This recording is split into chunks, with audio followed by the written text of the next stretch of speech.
Você sabia que o Brasil, ele não sabe refinar o seu próprio petróleo? Então fique até o final do vídeo para você saber sobre isso, que é importantíssimo, sobre petróleo, essa matriz energética que é muito importante, mas que o mundo inteiro está lutando para deixar de usar. Bom, pois é, né, vestibulanda, só que aí nós temos toda essa questão de, olha só, aumenta a produção de petróleo, aumenta isso, aumenta aquilo, só que a COP26, por exemplo, o Acordo de Paris, a meta é nós pararmos, neutralizarmos a emissão de gases estufas. Pois é, né? Então, se nós temos que deixar de usar os combustíveis fósseis, por que nós temos que acelerar a produção? Fica essa interrogação para você e vamos tentar sanar nessa aula de hoje. E para quem não me conhece, muito prazer, meu nome é Arnaldo Ridani, sou professor de Geografia e Atualidades aqui do canal GeoAtual, canal mais informativo que vai dar muitas informações geográficas para o seu vestibular. Fala aí, vestibulando e vestibulanda, tudo bem com você?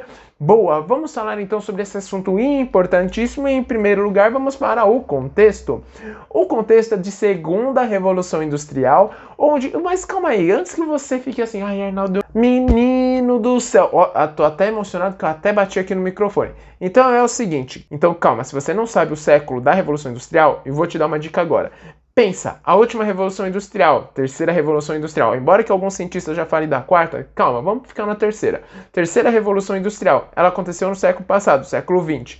Depois da terceira vem qual? Segunda, na verdade é a anterior, né? Então, antes da terceira revolução industrial, a segunda. E antes do século XX, quem que vem? Século XIX. E antes da segunda revolução industrial, exatamente, vem a primeira revolução industrial. Você é maravilhoso, você é maravilhosa de saber disso.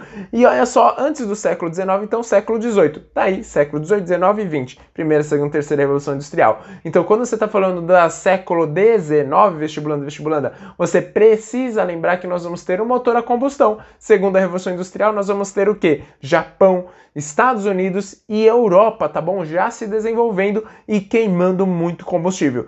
E você sabia que depois dessa revolução industrial foi quando nós, o mundo inteiro, começamos a intensificar o aquecimento global? Pois é, né? E aí fica uma pergunta, um questionamento que eu gostaria de fazer para você. Por que o Brasil exporta petróleo se ele precisa importar? Ou por que o Brasil importa petróleo se ele precisa exportar e se ele exporta tudo? Não faz sentido, não é mesmo? Então já aproveita, antes de eu te dar a resposta, curte aqui o vídeo e se inscreve no canal, me dá essa força e essa moral aí, vai! E dentro do olhar geográfico é muito importante de você olhar primeiro para a geografia física. O petróleo ele é formado em bacias sedimentares através de fundos de mares e oceanos. Antes que você pense, não, vestibulanda, se você até agora imaginou que o petróleo era feito em terra firme, não é. É no fundo de mar e oceano, porque ele precisa de uma pressão e temperatura certa, determinada. A matéria orgânica ela vai se acumular e depois as rochas em cima, fornecendo então esse ambiente propício. Na superfície não daria muito certo, porque nós temos a ação de muitas bactérias, muitos animais, então vai ter flora, fauna, que vão interferir muito dentro da superfície, fora, evidentemente, do que? Do oxigênio. E aí, vestibulanda, só que aí você pode perguntar o seguinte, Arnaldo, mas isso é mentira por quê? Porque tá cheio de plataforma aí de petróleo, que ela é fora do mar? Pois é, né? Mas não se esqueça da dinâmica geológica, onde o que é de cima sobe, o que é de baixo desce, mas calma aí, também tem o que é de baixo sobe também. Ou seja, lá no fundo do oceano também vai poder subir um dia, vai poder ir para a superfície. E é por isso que acontece esse petróleo em solo firme. E aí, vestibulanda, não se esqueça que o petróleo ele é uma fonte suja, ou seja, agride ao meio ambiente, mas em escala global, tudo bem? Não esqueça que matrizes limpas, elas afetam localmente, só que as fontes sujas é globalmente, ou melhor, atingem de forma global. Beleza, vestibulanda? E aí é bem importante, mas bem importante mesmo de você lembrar que ela também não é uma fonte renovável, ou seja, não se renova dentro da escala de vida humana, viu? E aí dentro da geografia humana nós podemos ver. E esse desenvolvimento econômico através do petróleo é tão importante, mas tão importante que vai gerar guerras, disputas de terras, por exemplo, disputa por esses recursos naturais e vai desdobrar aqui, ó, na atualidade. Principalmente sobre essa questão de, olha só, não, nós vamos precisar desenvolver o país, nós vamos precisar ficar explorando o petróleo para desenvolver a economia. Mas será que isso precisa mesmo? E aí, falando em questões Você lembra no passado que nós tivemos a elevação do preço do petróleo? É, né? Principalmente por causa da interferência do mundo ocidental no Oriente Médio. Isso nós vamos... Calma. Olha só, pois é, né? Você sabia, né? Você poderia se perguntar, Arnaldo, mas então significa que todo o petróleo ele é elétrico? Por quê? Por causa do choque do petróleo?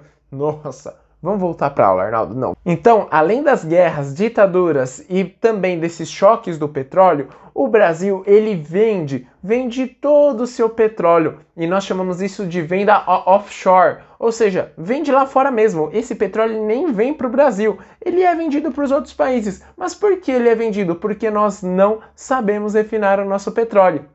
Sim, vestibulanda, nós não sabemos refinar o nosso petróleo. E é por isso, só por isso que nós vendemos o petróleo.